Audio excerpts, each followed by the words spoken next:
Okay, welcome back, and for all my heads, happy 420. And I wanted to talk about cannabis and its link to mythology and ancient cultures. And there are several gods who we know stand out as having used cannabis. So I'm going to lead you on a narrative because I think some of these concepts are going to tie in together. And the idea of cannabis use in the ancient world are going to tie around a couple of concepts. The first is something that's going to sound very familiar, which is about medicinal use, and we'll talk about the cultures that looked at cannabis in that regard. The other big point is this access to sacred knowledge, and I'm going to explain this narrative as it becomes a repetitive theme in multiple cultures that we all respect. Now, the first I'm going to talk about is Kemetic belief systems, and from Kemetic beliefs we have Sheshat.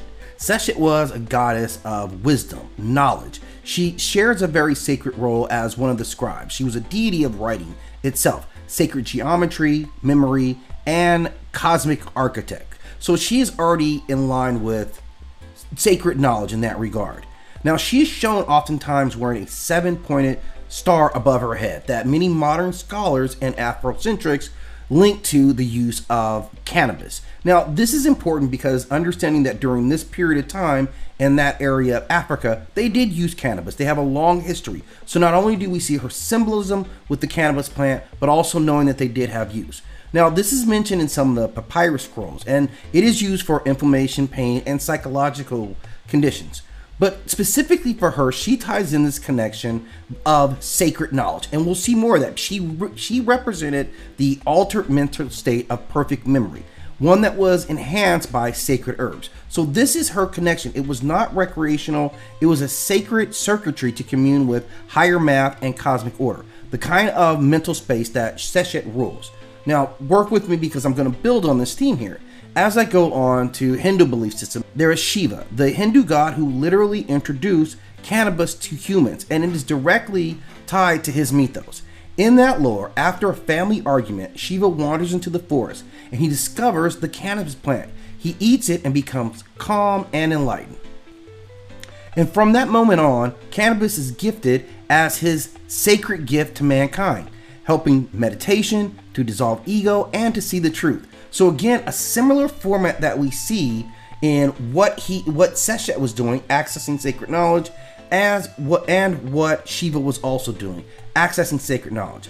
And cannabis is consumed in 3 forms in India. The bang drink, mainly during festivals, but also charas and ganjas smoked by holy men as offerings to Shiva. So definitely they have a strong link to this same concept.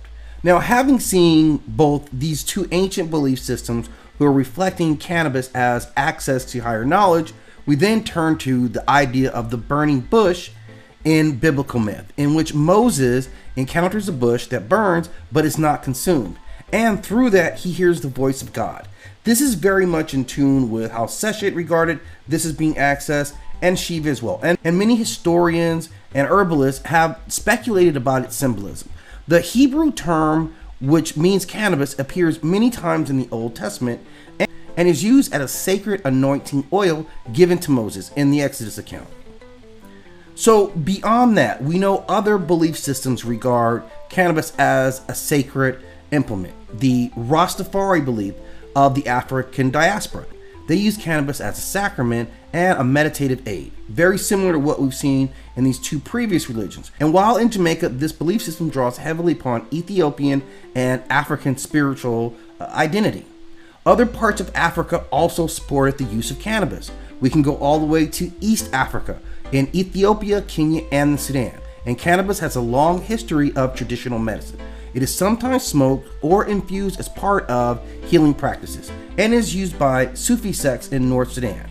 Now, in the Congo Basin, Central Africa, it is used in initiation rites and medicinally, and Bantu-speaking groups have centuries of cannabis use. Now, we'll go a little bit further because we'll talk about the Haitian and Voodoo myths, which of course originate from West Africa. So now we're talking about the other. So we've talked North Africa, Central Africa, West Africa. So we're talking Benin, Togo, Nigeria, and cannabis has always been a part of herbalist and spiritual practices, though not universally used. Some sects do use it as a healing herb and also to facilitate trances.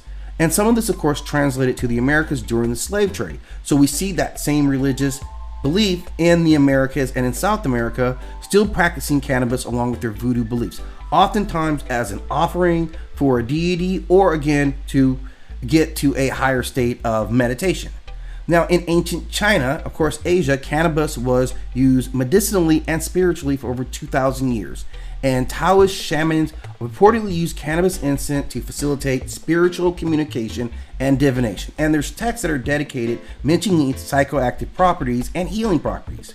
Now, this is also similar in Nepal and Tibet, where cannabis was smoked by Buddhist and Hindu practitioners, especially in the border region. It was used again as an aid to meditation and spiritual insight. And ganja is still present in certain temple offerings and practices of today. Further along in Central Asia, we see the early Scythian shamans, who are the Indo-Indians, who had closed tents for spiritual and funerary rites, and they smoked cannabis and filled these tents. Now, this is described by the Greek scholar Herodotus. It is described by the Greek scholar Herodotus that they inhaled the fumes for purification and contact with spirit. Again, that connection to the beyond. And evidence from burial mounds show cannabis remains and spiritual equipment linked to these cultures. So again, cannabis has a long history with mankind, celebrated in various ways. 420, which is coming up, is just another addition to a long history of appreciating this sacred and divine plant as it is used by some cultures. If you have more to add to it, please do so in the comment section. But as always, I ask you to hit that like and subscribe and enjoy your 420 weekend.